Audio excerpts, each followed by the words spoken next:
Assalamualaikum warahmatullahi wabarakatuh. Sebelumnya kami dari kelompok 2 akan membahas materi pada bab 10. Di sini kami beranggotakan 6 orang. Yang pertama ada saya sendiri, Ramadela Putri. Kemudian ada Alisa Dipasyadasi, ada Nurul Amalia, Retika Nadia, Kanza Tumanya, dan Gita Rahmati. Tak berlama-lama, langsung saja kita masuk ke dalam pembahasan materi. Pada yang sudah screen boleh materinya langsung di-share. Nah, pada bab ini kita membahas mengenai akuntansi untuk valuta asing, yang mana penjabaran laporan keuangan dalam mata uang asing. Next. Nah, pada bab ini kita akan membahas tiga pokok bahasan. Yang pertama yaitu mengenai mata uang penyajian dari mata uang nasional, kemudian metode penjabaran laporan keuangan dalam mata uang asing, isu lain seputar penjabaran laporan keuangan. Next. Untuk materi pertama ini akan dijelaskan oleh saya sendiri, yaitu mata uang penyajian dan mata uang fungsional. Menurut PSAK 10, pengaruh perubahan nilai tukar valuta asing, mata uang fungsional adalah mata uang pada lingkungan ekonomi utama di mana entitas beroperasi. Sedangkan mata uang penyajian adalah mata uang yang digunakan dalam penyajian laporan keuangan. Perbedaan antara mata uang penyajian dan mata uang fungsional ini dapat terjadi dalam dua kondisi. Yang pertama yaitu entitas tunggal yang mencatat transaksinya dalam mata uang fungsional dan menyajikan laporan keuangan dalam mata uang asing atau sebaliknya. Kemudian yang kedua yaitu entitas anak atau asosiasi atau cabang yang beroperasi di luar negeri yang mencatat transaksi dan menyajikan laporan keuangan dalam mata uang fungsional. Namun, entitas itu atau investor atau pusat memiliki mata uang penyajian yang berbeda atau mata uang asing atau sebaliknya.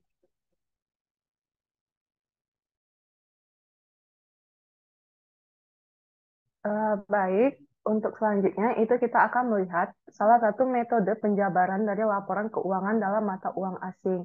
Di sini itu ada metode translasi. Nah, metode translasi ini itu metode yang digunakan ketika ada penjabaran laporan keuangan itu dilakukan dari mata uang fungsional ke mata uang lain yang berbeda dengan mata uang fungsionalnya. Nah, metode ini itu dapat kita terapkan ketika terjadinya kondisi yang pertama itu entitas tunggal mencatat transaksinya dalam mata uang fungsional dan menyajikan laporan keuangan dalam mata uang asing. Kondisi yang kedua yaitu entitas anak ataupun asosiasi cabang yang mencatat transaksi dan menyajikan laporan keuangan dalam mata uang fungsional, namun entitas induk atau investor atau pusat itu memiliki mata uang penyajian yang berbeda atau mata uang asing. Selanjutnya perlakuan akuntansi.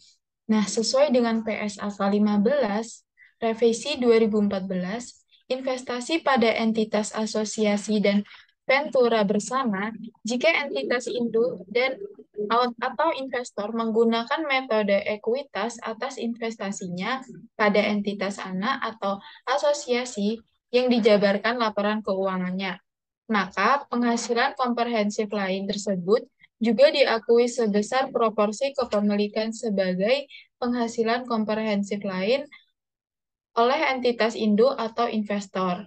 Nah, jika laporan keuangan yang dijabarkan dikonsolidasikan dengan laporan keuangan entitas induk, maka penghasilan komprehensif lain yang diakui proporsional tersebut dieliminasi sehingga yang tersisa dalam laporan keuangan konsolidasian hanya penghasilan komprehensif lain atas hasil penjabaran. Next. Baik, selanjutnya ada istilah-istilah yang sering digunakan dalam kurs dalam metode translasi. Jadi, istilah-istilah yang sering digunakan itu ada yang pertama yaitu pos-pos moneter, Pos-pos moneter adalah unit-unit mata uang yang dimiliki dan aset serta liabilitas yang akan diterima atau dibayarkan dalam jumlah unit mata uang yang pasti dan atau dapat ditentukan, misalnya kas, piutang, dan utang. Terus ada selanjutnya yaitu pos-pos moneter. Pos-pos moneter ini juga adalah unit-unit mata uang yang dimiliki dan aset serta liabilitas lain yang termasuk dalam pos moneter, misalnya biaya dibayar di muka, persediaan, aset tetap, dan liabilitas ditangguhkan. Terus yang ketiga ada kurs penutup. Kurs penutup adalah nilai tukar spot pada akhir periode pelaporan.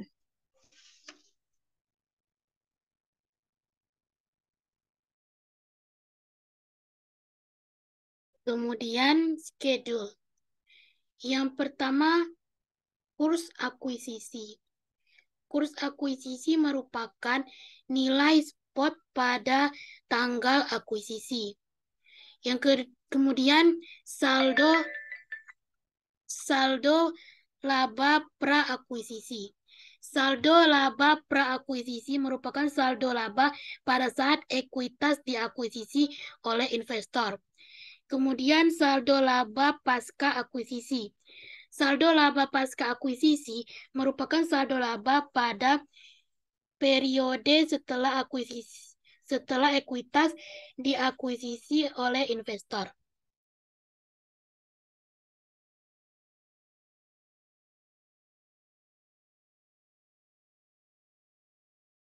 Baik, untuk materi selanjutnya yaitu kurs dalam metode translasi dan pengukuran kembali. Nah, pada pos laporan posisi keuangan. Nah, bisa teman-teman lihat sendiri itu pada tabel kurs yang digunakan untuk metode translasi berbeda-beda untuk pos laporan posisi keuangan. Nah, untuk aset dan liabilitas moneter menggunakan kurs yang sama dengan aset dan nilai dan liabilitas non moneter. Nah, sehingga tidak perlu diidentifikasi dan pemisahan antara pos moneter dan pos non moneter.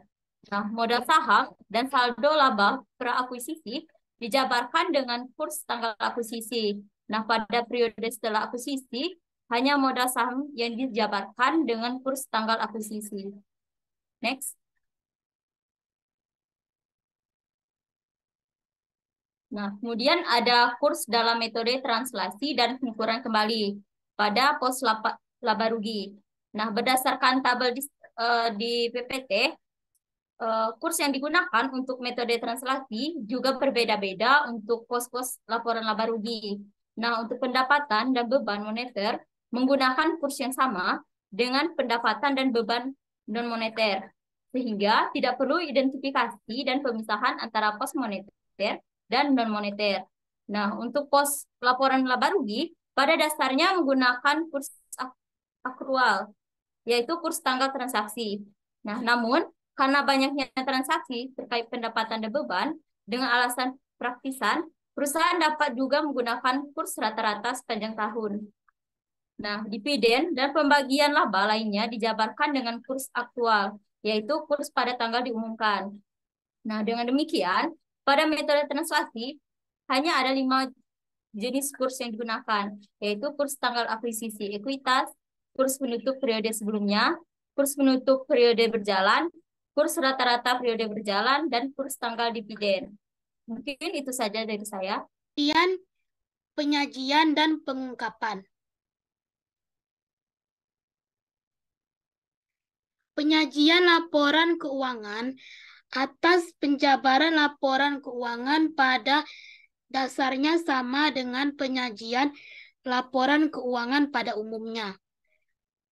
Perbedaannya hanya terletak pada pos penghasilan komprehensif lain yang dihasilkan dari translasi.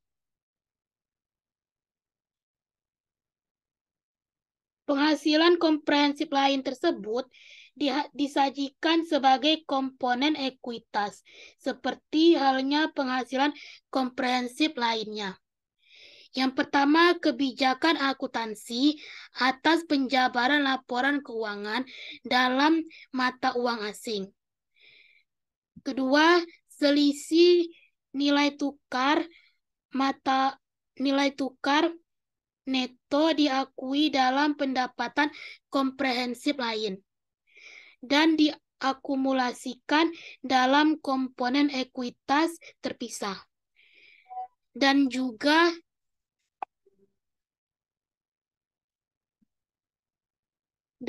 harus mengungkapkan rekonsiliasi dari selisih nilai tukar tersebut pada awal dan akhir periode. Yang ketiga, ketika mata uang pelaporan berbeda dari mata uang fungsional, maka fakta tersebut harus dinyatakan bersama dengan pengungkapan mata uang fungsional. Dan alasan untuk menggunakan suatu mata uang pelaporan yang berbeda.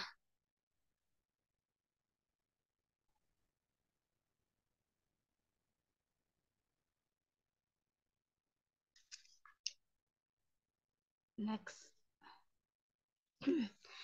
Kemudian selanjutnya ada metode pengukuran kembali. Metode pengukuran kembali atau remeasurement digunakan jika penjabaran laporan keuangan dilakukan dari mata uang asing ke mata uang fungsionalnya. Metode ini diterapkan dalam kondisi sebagai berikut. Yang pertama yaitu entitas tunggal yang mencatat transaksinya dalam mata uang asing dan menyajikan laporan keuangan dalam mata uang fungsional. Misalnya, mata uang fungsional perusahaan adalah dolar Amerika Serikat.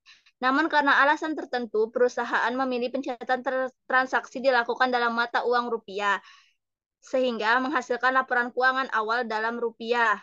Sedangkan mata uang penyajian adalah dolar Amerika Serikat. Dengan demikian, laporan keuangan awal dijabarkan ke dalam dolar Amerika Serikat menggunakan metode pengukuran kembali.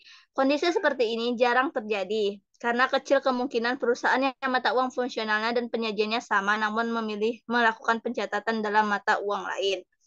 Kondisi kedua yaitu entitas anak atau asosiasi atau cabang yang beroperasi di luar negeri dan mencatat transaksi dan menyajikan laporan keuangan dalam mata uang lokal tempat beroperasi.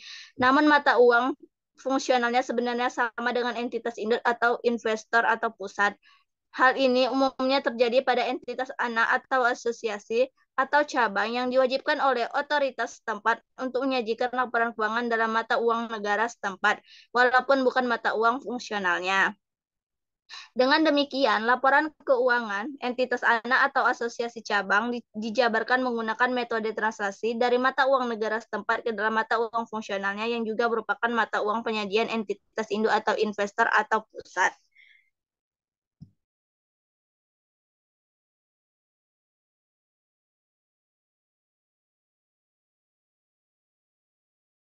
Selanjutnya, perlakuan akuntansi. Nah, ketika dijabarkan dari mata uang asing ke mata uang fungsional, kurs yang digunakan tidak sama untuk masing-masing pos, sehingga juga menimbulkan selisih atas laporan keuangan hasil translasi. Selisih ini diakui sebagai keuntungan atau kerugian di laporan laba rugi hasil penjabaran. Next.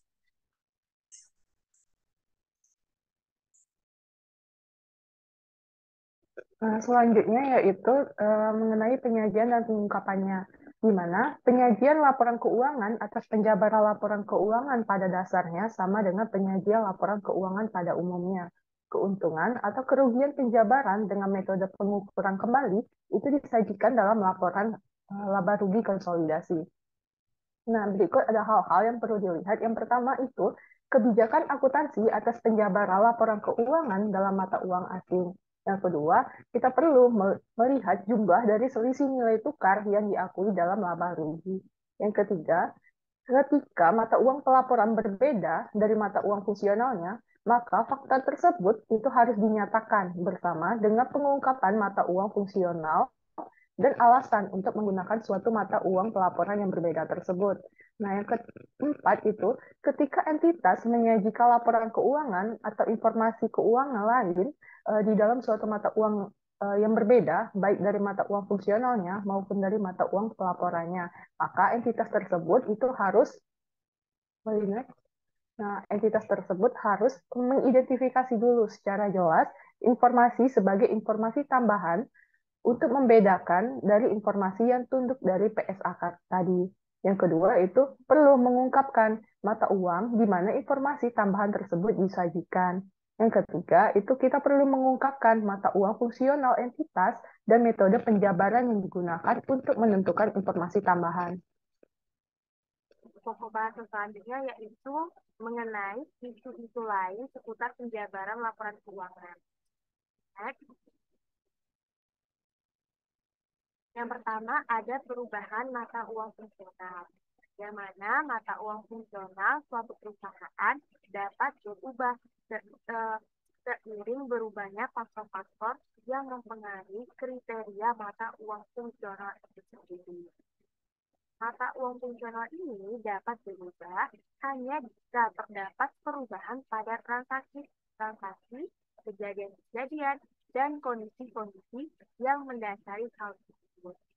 Salah satu faktornya adalah perubahan dalam bidang bisnis perusahaan, yang mana semula pendapatannya lebih banyak dipengaruhi oleh mata uang rupiah. Kemudian berubah menjadi mata uang dolar Amerika Serikat. Tentunya dengan adanya perubahan mata uang nasional ini, maka memiliki dampak terhadap perubahan mata uang. Yang pertama itu berdampak terhadap pencatatan transaksi dalam mata uang tersebut. Jika mata uang fungsional semula adalah rupiah, maka transaksi dalam dolar Amerika Serikat perlu dijabarkan ke pencatatan dalam rupiah. Namun, jika mata uang fungsional dan pelaporan kemudian berubah menjadi dolar Amerika Serikat, maka transaksi dalam dolar Amerika tersebut bukan lagi transaksi dalam mata asing, karena sudah dalam mata uang fungsional. Yang kedua, berdampak terhadap penjabaran laporan keuangan dalam mata uang asing. Jika mata uang fungsional entitas induk adalah rupiah, maka laporan keuangan entitas anak dalam dolar Amerika Serikat perlu dijabarkan ke dalam rupiah untuk kepentingan konsolidasi. Namun, jika mata uang fungsional dan penyajian entitas induk kemudian berubah menjadi dolar Amerika Serikat, maka laporan keuangan entitas anak dalam dolar Amerika Serikat tidak perlu dijabarkan karena sudah dalam mata uang fungsional entitas induk.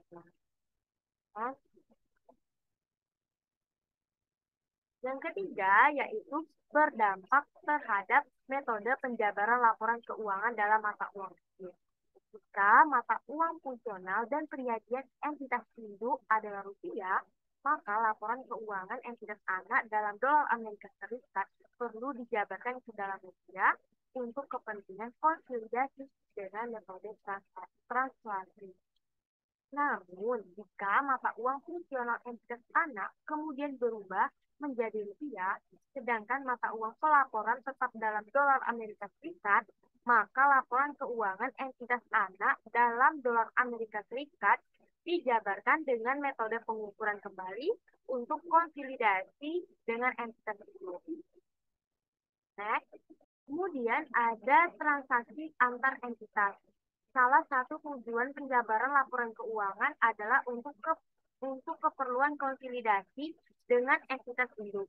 Setelah dilakukan penjabaran, prosedur konsolidasi yang dilakukan mengikuti prosedur konsolidasi normal, seperti eliminasi saldo antar kelompok dan transaksi antar kelompok dari suatu entitas anak. Namun, suatu aset atau liabilitas moneter antar kelompok, baik jangka pendek dan jangka panjang, tidak dapat dieliminasi terhadap liabilitas atau aset antar kelompok tanpa menunjukkan hasil fluktuasi mata uang dalam laporan keuangan konsolidasian.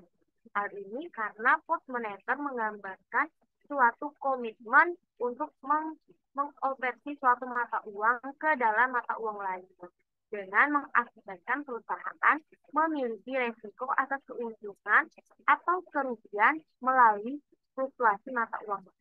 Sehingga dalam laporan keuangan konsolidasian, selisih nilai tukar ini diakui dalam laba bersih atau pendapatan komprehensif lain. Itulah penjelasan materi dari kami akan membahas soal pada bab ini. Boleh langsung aja nih di-share soalnya. Baik. Soal pertama, kami membahas latihan 10.5. PT Anak diakuisisi oleh PT Induk pada tanggal 2 Januari 2015. PT Anak akan menjabarkan laporan keuangannya pada 31 Desember 2015. Dari mata uang lokal, dolar, ke mata uang fungsional, PT Induk Rupiah, yang juga merupakan mata uang fungsional PT Anak. Pada saat diakuisisi, PT Anak memiliki mesin senilai $50.000 yang diperoleh PT Anak pada tanggal 10 Juli 2014 dan melakukan pembelian lagi pada tanggal 1 April 2015 senilai $20.000. Beban penyusutan atas kedua mesin tahun 2015 masing-masing adalah $3.000 dan $2.000. Sedangkan akumulasi penyusutan pada 31 Desember untuk kedua mesin masing-masing $3.000 dan $2.000. Berikut kurs rupiah per dolar yang relevan.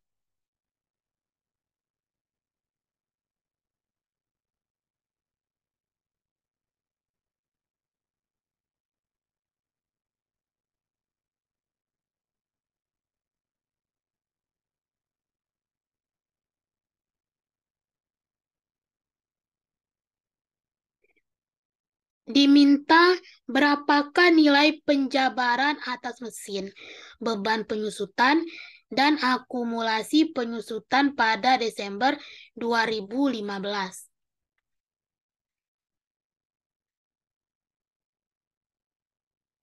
Berikut adalah nilai penjabaran atas mesin, beban penyusutan, dan akumulasi penyusutan pada 31 Desember 2015. Yang pertama, nilai penjabaran mesin pertama diperoleh pada 10 Juli 2014.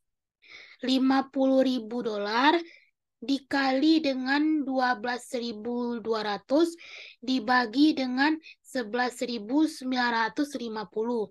maka didapat nilai $51.110,97. Kedua, nilai penjabaran mesin kedua diperoleh pada 1 April 2015. Dihitung dengan $20.000 dikali dengan 12.200 dibagi dengan 12.100, maka didapat $20.000 $164,52.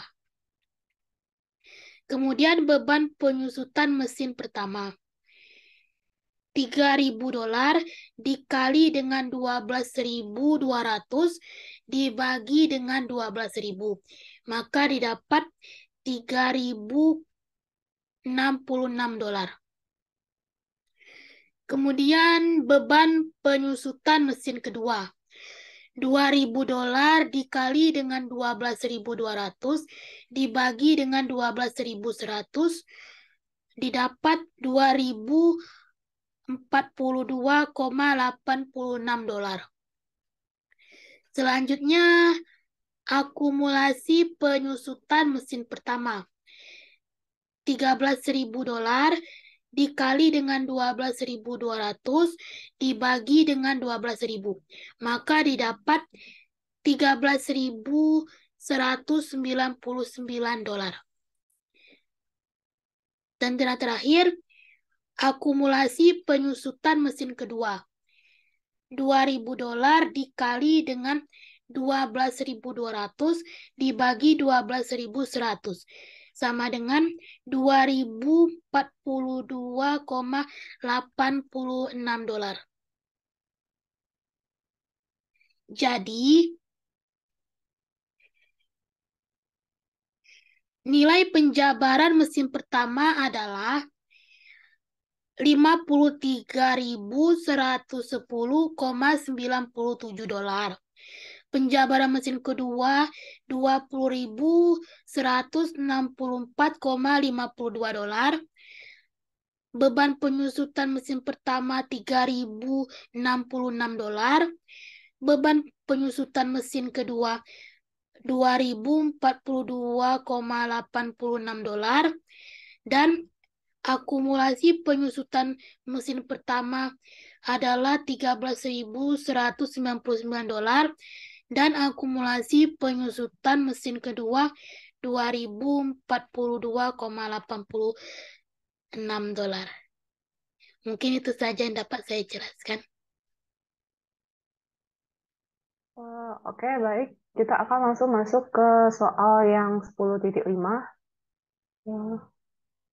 Oke, boleh di atas. Nah, untuk soal 10.5, ini soalnya itu bisa teman-teman lihat di halaman 395, di mana soalnya itu PT Induk mengakuisisi 90% kepemilikan atas saham PT Anak yang beroperasi di Amerika Serikat pada tanggal 2 Januari 2015 senilai 99.000 dolar. Mata uang fungsional dan penyajian PT Induk adalah rupiah, sedangkan mata uang penyajian PT Anak adalah dolar Amerika. Dan mata uang fungsionalnya adalah rupiah. Berdasarkan laporan keuangan PT Anak, komposisi ekuitas saat akuisisi terdiri dari saham biasa dan saldo laba, masing-masing sebesar 75.000 dolar dan 25.000 dolar. Pada saat akuisisi, seluruh nilai tercatat aset dan liabilitas PT Anak sama dengan nilai wajarnya. Nilai wajar kepentingan non-pengendali saat akuisisi adalah 11.000 dolar.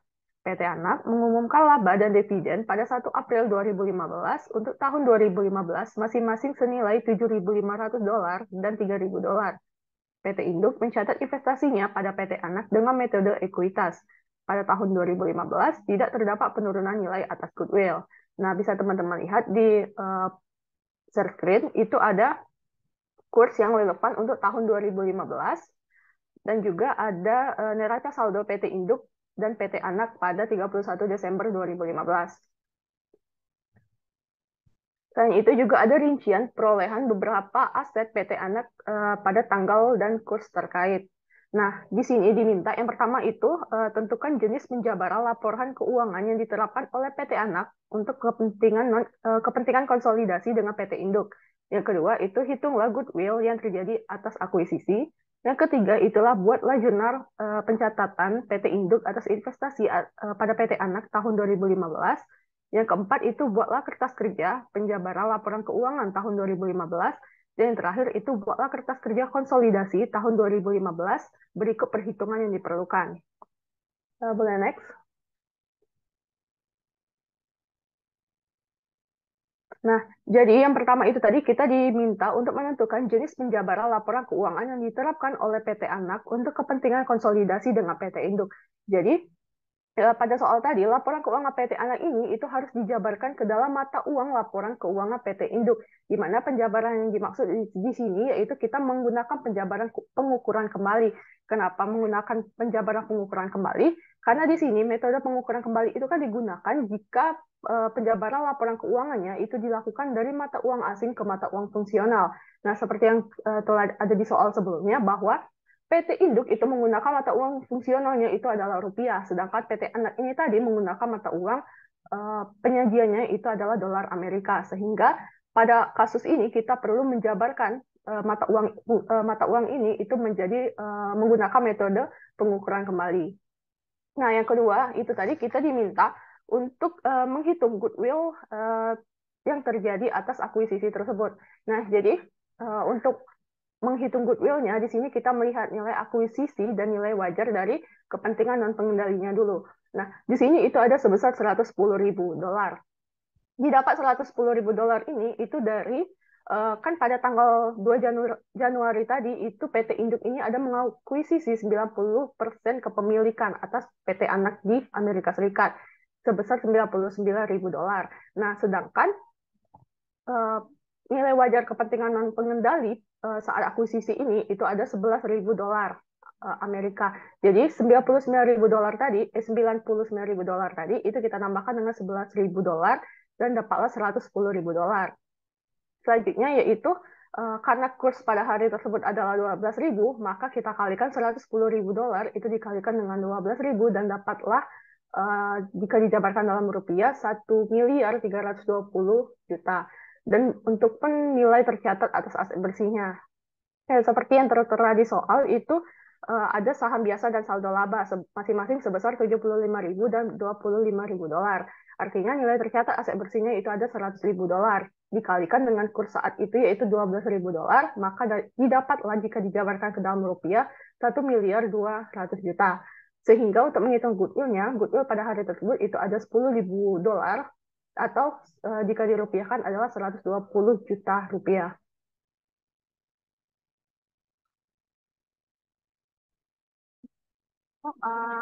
Selanjutnya kita diminta untuk membuat jurnal pencatatan PT Induk atas investasi pada PT Anak pada tahun 2015.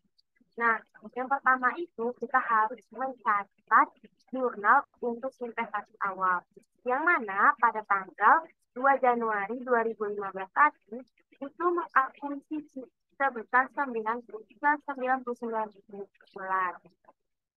Nah, $99.000 ini kita kalikan dengan kurs pada hari itu, pada tanggal 2 Januari 2015. Kurs pada tanggal 2 Januari 2015 itu sebesar 12.000. Maka $99.000 ini kita kalikan dengan 12.000. Maka didapatlah sebesar 118. Yang mana jurnal itu ada investasi pada PT Anak, kemudian pada kas. Selanjutnya, untuk jurnal pada tanggal 1 April 2015 itu kita mencatat penerimaan dividen. Penerimaan dividen itu 90% dari kepemilikan dikali dengan besarnya dividen. Besarnya dividen itu sebesar itu yang sudah dijelaskan di dalam soal. Kemudian kita kalikan dengan kurs pada tanggal transaksi pada tanggal 1 April 2015. Kurs pada tanggal 1 April 2015 yaitu sebesar 12.050. Maka didapatkan 32.535, yang mana jurnalnya itu adalah kas pada investasi pada pokok. Kemudian untuk jurnal selanjutnya yaitu jurnal 31 Desember 2015.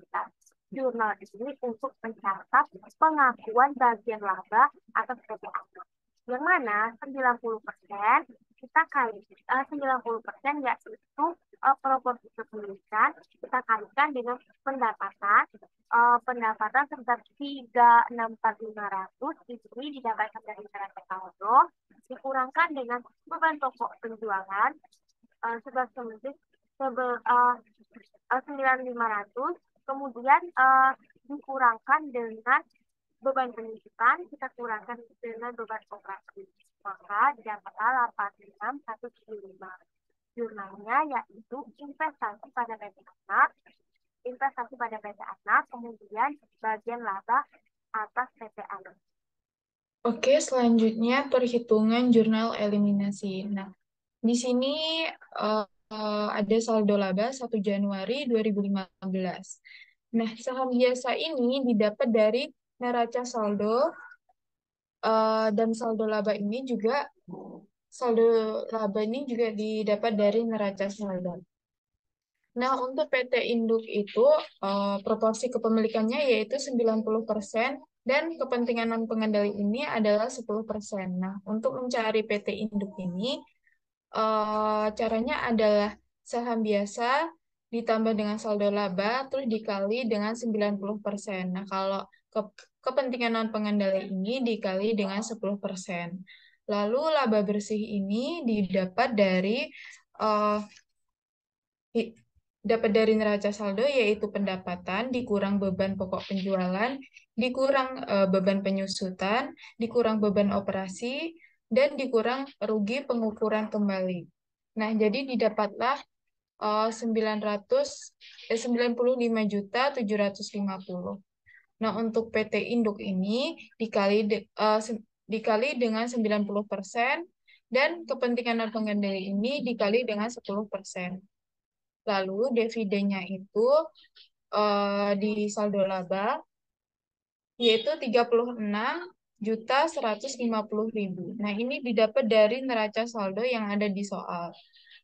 Untuk PT Indo itu dikali 90% dan kepentingan non pengadil ini dikali dengan 10%.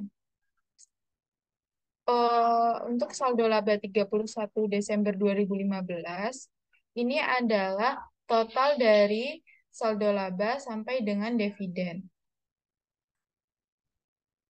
Lalu jurnal eliminasinya itu adalah di debit ada saham biasa sebesar 900 juta, terus ada saldo laba 300 juta, bagian laba atas PT ANA sebesar 86.175.000, terus bagian laba kepentingan non pengendali sebesar 9.575.000.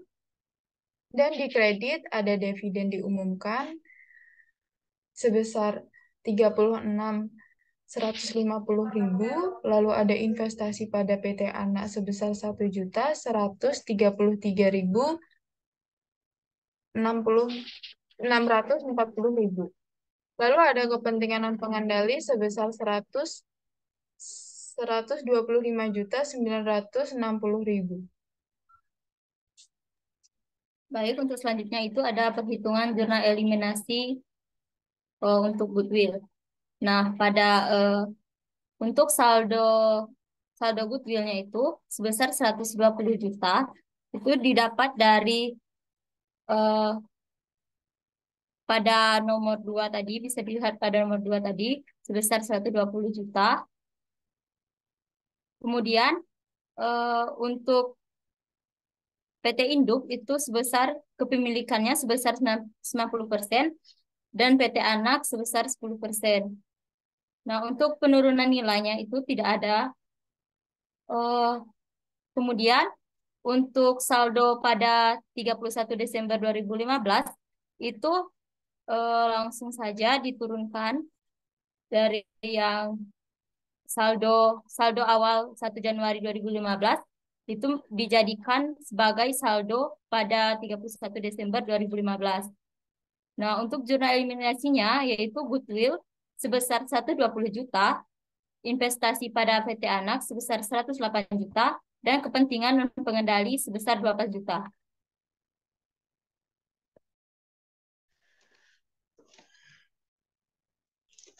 Baik, selanjutnya kita masuk ke kertas kerja konsolidasian. Jadi untuk kertas kerja konsolidasian ini langsung kita bagi menjadi 3 bagian, yaitu langsung ke laporan laba rugi, laporan saldo laba, dan laporan posisi keuangan. Untuk laporan laba rugi terdapat akun pendapatan di mana di PT Induk itu 300 juta dan PT Anak 364.500.000. Ini nilainya bisa kita lihat di neraca saldo yang ada di soal. Kemudian di jurnal eliminasinya tidak ada. Konsolidasinya tinggal dijumlahin aja jadi 664.500.000. Kemudian selanjutnya ada beban pokok penjualan. Beban pokok penjualan ini bisa lihat juga di neraca saldo nilainya. Kemudian di beban penyusutan, beban operasi, dan bagian laba atas PT Anak. Itu ada nilainya di neraca saldo. Untuk bagian laba atas PT Anak ini sebesar 86.175.000. Namun ada eliminasinya, yaitu ada jurnal eliminasinya seperti yang sudah dijelaskan di atas tadi. Maka kita eliminasi 86.175.000 ini sehingga dikonsolidasinya habis. Kemudian ada rugi pengukuran kembali. Rugi pengukuran kembali ini sebesar 28.650.000. Ini juga ada di neraca saldo. Kemudian masuk ke konsolidasian juga sama sebesar 28.650.000. Selanjutnya tinggal kita jumlahin untuk laba bersihnya. Untuk PT Induk sebesar 186.175.000. Kemudian PT Ana yaitu 95.750.000. Dan pada konsolidasian 195.750.000. Selanjutnya ada bagian laba kepentingan non-pengendali. Bagian laba kepentingan non-pengendali ini ada di jurnal eliminasi tadi, yaitu sebesar 9.575.000 di debit. Kemudian ada di konsolidasian juga, maka sebesar 9.575.000 itu di minus, maka di kredit. Kemudian ada bagian laba untuk pengendali. Bagian laba untuk pengendali itu sebesar 186.175.000. Masuk ke konsolidasian juga sebesar 186.175.000. Nilai ini bisa kita lihat di jurnal. Jurnal tadi ada. Kemudian kita masuk ke pos selanjutnya, itu laporan saldo laba. Nah, pada laporan saldo laba ini, saldo 1 Januari untuk PT Induk yaitu 900 juta dan PT Anak 300 juta. Ini kita bisa lihat di jurnal di neraca saldo juga. Kemudian ada di jurnal eliminasinya di debit sebesar 300 juta. Dan di konsolidasian ada 900 juta. Mengapa 900 juta? Karena 300 jutanya sudah dieliminasi. Kemudian ada laba bersih sebesar 186.175.000 untuk PT Induk dan 95.750.000 untuk PT Anak. Sehingga untuk konsolidasinya kita ambil yang dari PT Induk yaitu 186.175.000. Selanjutnya ada dividen. Dividen ini dijadikan pengurang sebesar 50 juta untuk PT Induk dan 36.150.000 untuk PT Anak. Kemudian ada eliminasinya sebesar 36.150.000 itu di kredit, sehingga untuk konsolidasinya tersisa 50 juta. Sehingga kita dapatkan saldo 31 Desember 2015 sebesar 1.408.525.000. Dan untuk PT Anak 455.350.000. Dan di konsolidasian saldo 31 Desembernya yaitu 1.863.875.000. Masuk ke laporan posisi keuangan. Pada laporan posisi keuangan ini ada akun aset-aset yaitu kas, piutang, persediaan investasi pada PT Anak, kemudian ada tanah, mesin, akumulasi penyusutan, dan goodwill.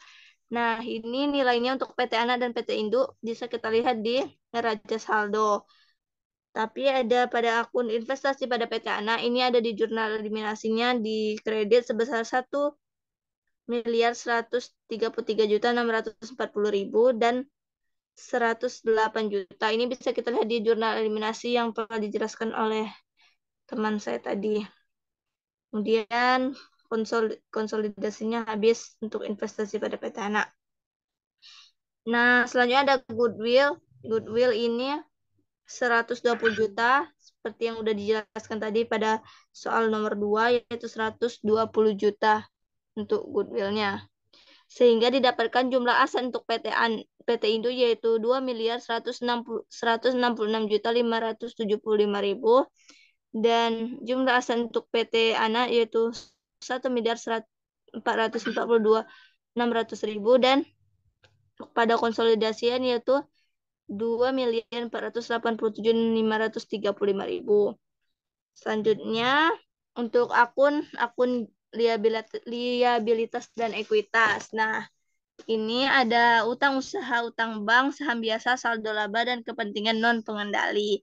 Untuk PT Anak dan PT Induk, kita bisa lihat itu nilainya di neraca saldo, kemudian konsolidasinya tinggal kita jumlahin aja.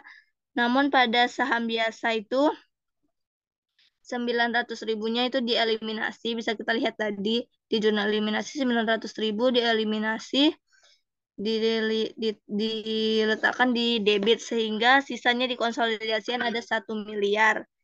Kemudian ada kepentingan non pengendali juga dieliminasi tadi di jurnal sebesar 125.900.000 dan 12 juta.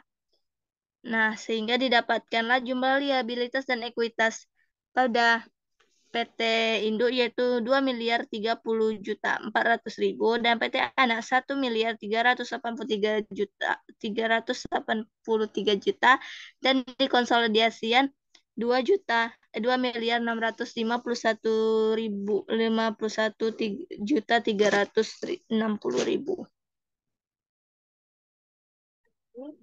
Itulah penjelasan kelompok kami mengenai materi pada bab 10 dan pembahasan soal pada bab 10. Mungkin apabila ada kata yang salah atau pembahasan yang kurang jelas, kami mohon